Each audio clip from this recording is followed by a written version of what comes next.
set your oven to 375 to preheat.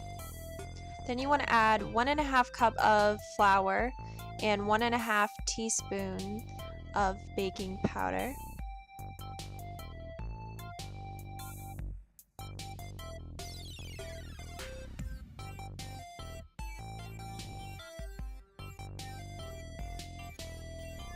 You then want to add 1/4 teaspoon of salt.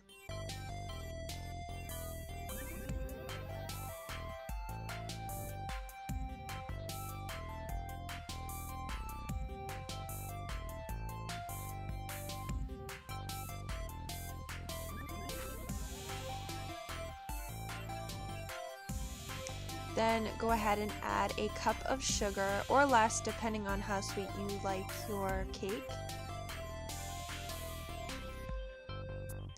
Stir that together and make sure that all the dry ingredients are completely blended well. You can sift it as well, but I never sift my dry ingredients. You want to make kind of like a hole, like a little indent in the middle. And then you want to start adding your wet ingredients. So you want to add a 1/2 cup of oil or butter depending on what you like in your cake. I'm using canola oil.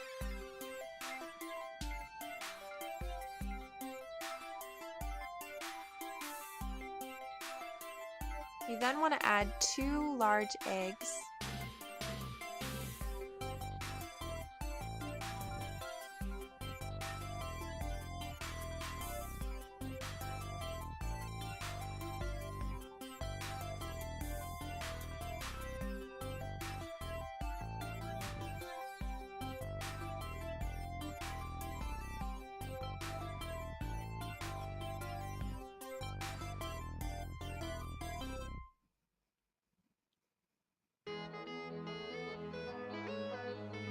Add a 1/2 cup of milk.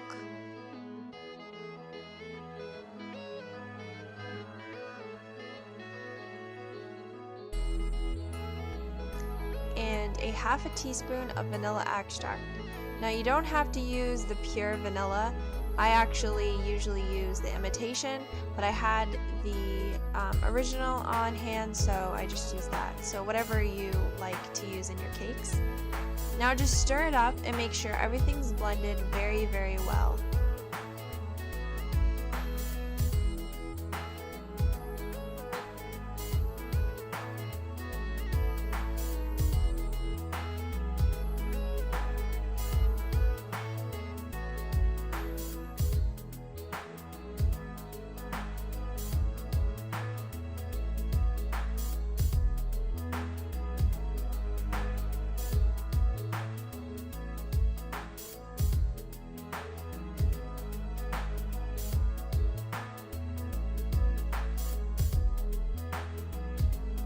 I went ahead and added a little bit more milk because I felt like the batter was a bit too thick.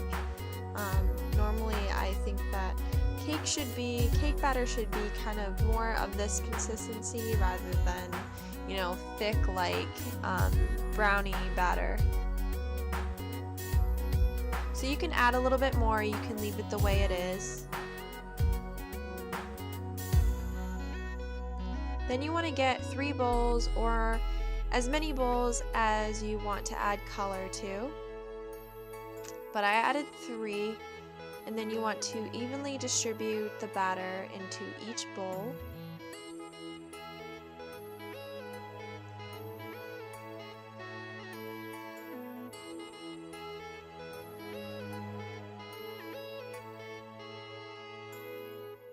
And you can use chocolate cake with this, but the colors won't be as vibrant. I'm using the Betty Crocker Neon Gel Food colors. I thought it would be fun to have kind of the crazy colors that you can get in them, just for something different. So I added green to the first one.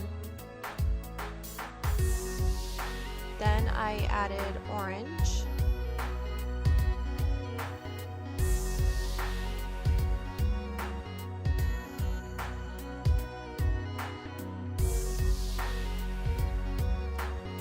last one, I added purple.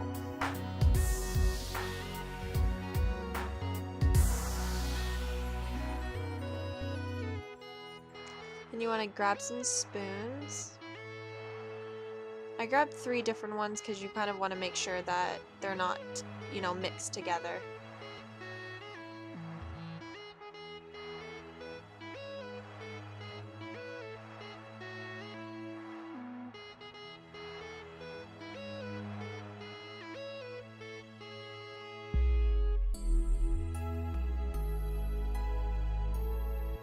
And just make sure that it's all mixed in really well and there's no dark lines, because the dark lines would be the dye that hasn't fully blended in with the batter.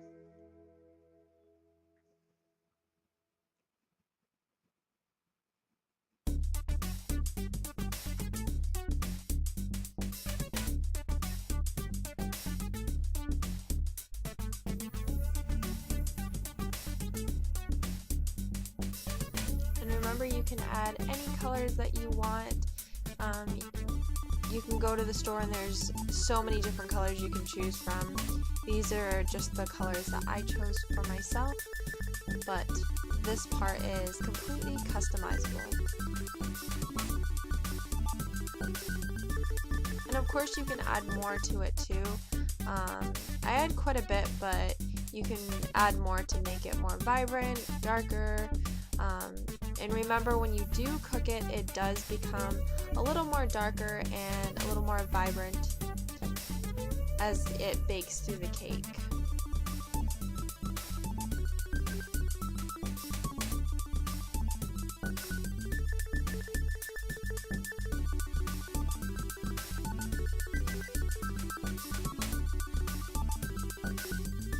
And that's what it should look like.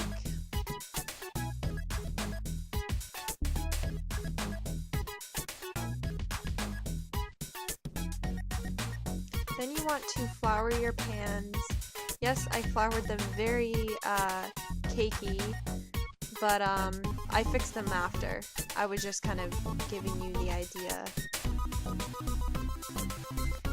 And you do this because cake is very sticky and it sticks to pans really well, so adding the flour and either butter or some sort of oil will help it to come out a lot easier. Now I'm using these crazy pans. Well, the second one's not that crazy, but this one is actually made for donuts to bake in the oven. I actually got it from my mom, and I decided to just make some crazy cupcakes with them. And then she had this little pan, so I decided to make mini cupcakes to add with them.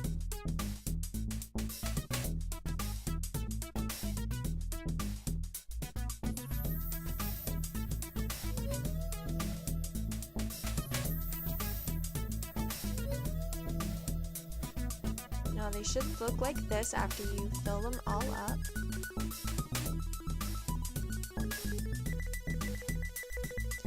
Now this is what they should look like after you bake them. This is the true color. And I went ahead and made a chocolate batch as well because it was for an event and I needed a lot more cupcakes. Now I went ahead and kind of did the cake pop idea, and I melted chocolate and dipped them in chocolate to give them kind of a fun kind of taste and look instead of adding just plain old frosting. I just bought chocolate chips, and you can add some more wax because they had a hard time hardening, so you can add more wax so that they will harden better. But that's it, and I hope that you guys try it out, and I hope you enjoyed this video. I'll talk to you guys later. Bye!